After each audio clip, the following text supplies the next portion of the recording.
Alors, tu dirais que j'ai mis combien de temps pour réaliser la dalle? Et à ton avis, ça m'a coûté combien? Bah écoute, je te propose de voir ça dans cette vidéo.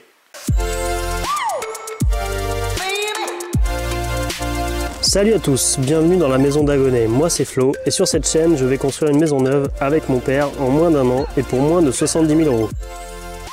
Je te montre toute la construction et partage avec toi les délais, les coûts détaillés de ce projet, alors si ça t'intéresse, n'hésite pas, abonne-toi. Bonjour, merci à tous de me suivre. J'ai reçu 2-3 commentaires auxquels je souhaiterais répondre. Donc je vais répondre en fin de vidéo. N'hésitez pas à mettre des commentaires et je profiterai de ces points pour y répondre. Actuellement, nous sommes à l'étape 2, à l'étape soubassement. On vient de finir le soubassement, la dalle est coulée. Je te remets ici le déroulé des opérations. Et je pense te faire un compte-rendu à chaque étape du projet. Et aussi à la fin du projet, on essaiera de faire un bilan complet du budget, du délai et de la construction. Petite précision sur les vidéos, tu as dû déjà sûrement le remarquer, mais elles sont décalées d'un mois, alors c'est volontaire, c'est pour me laisser le temps de monter les vidéos. Je préfère d'abord me concentrer sur la construction de la maison avant de faire mes vidéos. J'en profite également ici pour préciser que tout ce qu'on fait c'est à titre personnel. Si toi tu souhaites réaliser des choses de ton côté, des constructions de ton côté, je te laisse voir avec tes artisans. Nous ce qu'on fait c'est issu de l'expérience de mon père, de ce qu'il a pu voir durant son métier, ses différentes activités, mais c'est pas à prendre pour argent comptant. Bon, je pense que tu l'as déjà compris, mais cette étude comprend uniquement l'achat des matériaux, la partie matériaux. Tout ce qui est matériel de construction, le terrain notamment, ne sont pas compris dans l'étude. Alors j'ai quelques explications techniques, notamment pour la partie soubassement. On est parti sur un vide sanitaire. Le choix du ourdi, c'est pour respecter la norme RT 2012 parce qu'on nous impose une certaine épaisseur d'isolation et notamment un R qui est à respecter. Donc à savoir qu'en plus moi je remets un isolant de 8 cm au-dessus de la dalle. A la base je voulais faire un radier, c'est-à-dire une dalle directement sur la terre, en fait sur terre-plein. Mais en fait, on a un gaz qui s'appelle le radon, qui est un gaz nocif pour l'être humain, et le choix du vide sanitaire permet de ventiler ce gaz et annule l'effet nocif du gaz pour l'être humain. Alors concernant le reste à faire, pour la partie fondation on a terminé, il ne nous reste plus rien. Et pour la partie soubassement, il nous reste l'enduit imperméabilisant à mettre. Alors je t'expliquerai plus tard, on était parti sur une solution Solvafond qui est en fait un enduit bitumeux. Finalement, mon père préférait mettre un autre. Alors je ne connais pas exactement, mais je te montrerai plus tard dans les vidéos. Je te ferai une explication sur ce qu'on a choisi, pourquoi on a choisi ça. Et je te montrerai un petit peu comment ça se pose. Il restera également le Delta MS qu'on va mettre tout autour et qu'on viendra splitter sur les murs. Mais ça, il faut attendre que les premiers murs de la maison soient posés. Que les premiers rangs de parpaings de la maison soient posés. Alors je vais te donner 5 difficultés qu'on a rencontrées. La première c'était avec le terrassier, on a voulu aller un peu vite et en fin de compte on s'est retrouvé avec des fondations qui étaient légèrement décalées de ce qu'on avait besoin et finalement on a dû regratter tout à la pioche. Alors peut-être que la prochaine fois il faudra prendre plus de temps à bien vérifier, bien contrôler que les fondations étaient bien en alignement avec les cordeaux qu'on avait tirés sur les chaises pour éviter de tout se retaper à la pioche parce que c'est vrai qu'on en a un peu chier. La deuxième chose, c'est le petit fil à plomb qu'utilisait mon père pour reporter les mesures du cordeau sur le sol. En fin de compte, ce fil à plomb était un peu léger, le poids était un peu léger, le fil n'arrêtait pas de bouger. Donc je pense que l'idée d'amélioration, ce serait vraiment de prendre, j'ai vu qu'il en existait chez certains fournisseurs, des plombs beaucoup plus lourds. Ça permettrait d'avoir une mesure plus efficace avec un report de mesure qui bougerait moins et qui serait moins soumis aux aléas du vent. Troisième difficulté, c'est la position des matériaux sur notre chantier. Je ne sais pas si tu as vu, mais on avait des poutrelles qui étaient en plein milieu et à chaque fois on s'embêtait à devoir les enjamber. C'était un peu pénible. Et à la fin, en fait, je dirais qu'il faudrait plutôt les mettre à la fin du chantier, enfin vraiment à la fin du positionnement des poutrelles et ourdis. Comme ça, on n'aurait pas à les déplacer, parce que là, c'est vrai qu'on les a déplacés 2-3 fois. Et honnêtement, on aurait gagné du temps et de l'efficacité. La quatrième difficulté qu'on a rencontrée, c'était la découpe du dernier rang des ourdis. On ne savait pas du tout comment finir. Alors sur certains sites, ils disaient de faire une découpe bien droite, mais en fait, en réel, tu te rends compte que c'est vraiment pas adapté, c'est un peu compliqué. Donc on a essayé de faire une découpe la plus droite possible, et finalement, on s'est rendu compte qu'en le retournant, eh ben, c'était beaucoup plus simple de faire une découpe bien droite et de le poser comme ça, sans vraiment respecter l'arrondi, la forme du ourdi. Et enfin, la cinquième difficulté, c'était vraiment pour le premier rang de la fondation. Faire attention à la météo parce qu'on a été constamment inondé. Et on a passé des jours et des jours, enfin on a passé 3 jours en gros à enlever l'eau pour pouvoir poser les parpaings. Finalement on a mis 3 jours à poser juste le premier rang. Et une fois que le premier rang était posé, après c'était bon, ça filait. Alors j'ai identifié 4 astuces. Si toi tu vois des astuces qui auraient pu m'aider sur ma construction, n'hésite pas à me les poster en commentaire. Alors la première chose utile, c'était vraiment mon laser. J'ai trouvé qu'un bon laser comme celui que j'ai acheté, le laser que j'ai pris, je le trouvais vraiment top. On s'en est servi à chaque coin de la maison et à chaque étape. Et honnêtement, pour prendre les niveaux de toutes les hauteurs de fondation, que ce soit fondation, plateau, que ce soit pour la pose du premier rang, du deuxième, du troisième, pour la hauteur de la dalle, on s'en sert systématiquement.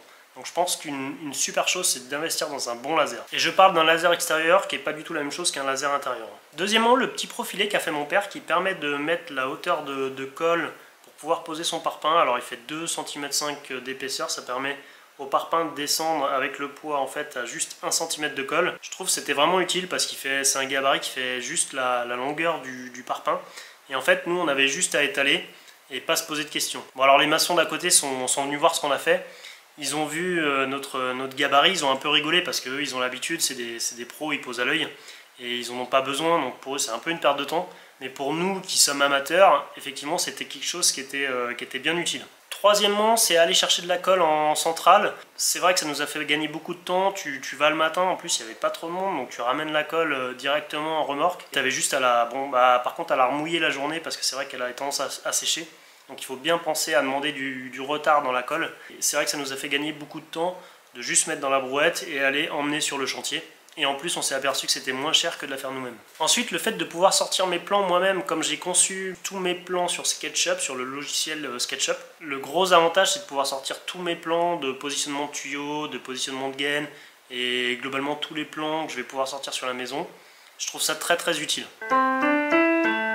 Alors pour la partie planning, là nous sommes semaine 38, on est début de semaine 38, la dalle est en cours de séchage.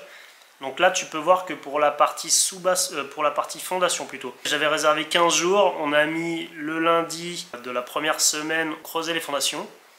Le mardi on posait la ferraille et le mercredi on coulait les fondations. Donc il faut compter 3 jours et tu comptes après une semaine de séchage. Pour la partie soubassement, on a commencé le 5 septembre. Et on a mis, alors bon on a pris beaucoup d'eau donc peut-être qu'on aurait pu raccourcir, je dirais qu'il faudrait, à 2 toujours, hein, il faudrait 1 semaine et demie pour arriver au niveau de la dalle. Ensuite tu comptes 1 semaine de séchage pour la dalle avant de pouvoir poser dessus et pouvoir commencer à travailler. Et donc tu peux compter, aller estimer 3 semaines pour réaliser ton soubassement vide sanitaire. Si tu as comme moi 3 rangs de parpaing plus une hauteur de planelle. Donc là comme je te disais nous sommes semaine 38, donc je prévois de commencer les murs vendredi de la semaine 38, donc avec tu vois quasiment un peu plus d'une semaine d'avance.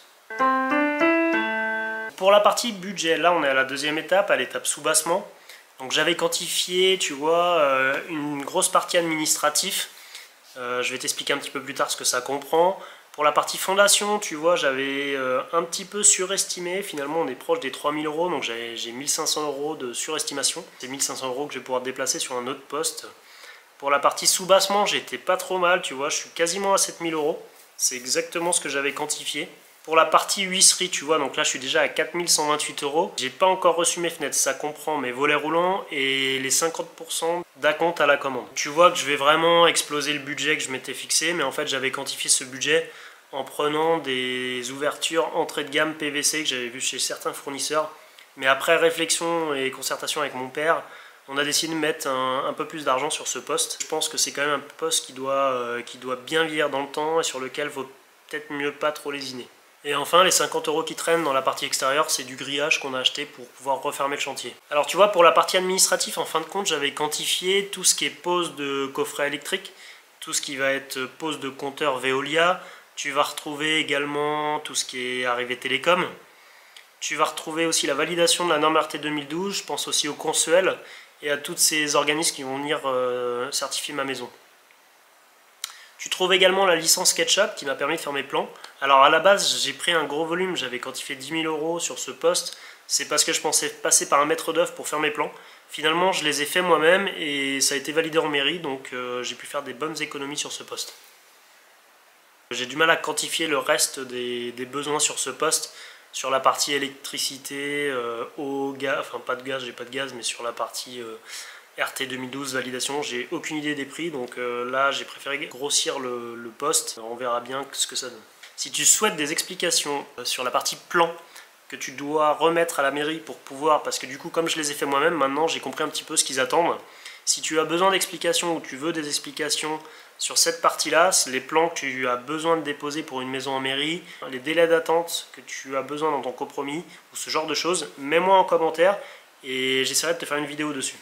Alors ça c'est le détail de la partie fondation. Donc tu vas retrouver des semelles en 35, diamètre 8 qui font 6 mètres. Tu vas retrouver des ronds à béton diamètre 8 qui font 6 mètres. Ceux-là c'est ceux que tu as vu dans les vidéos, on a coupé en 1 mètre, qu'on a aussi tordu en angle droit pour ligaturer les angles. Tu vas retrouver du rond de diamètre 10 de 6 mètres, c'est pareil, c'est ce qu'on a coupé. Là, c'est les tiges qui ressortent des fondations pour aller au-dessus de la dalle. Tu vas retrouver les 6,75 mètres cubes qu'on a besoin pour faire les fondations avec une livraison et un tapis. Et enfin, tu vas retrouver aussi le terrassement.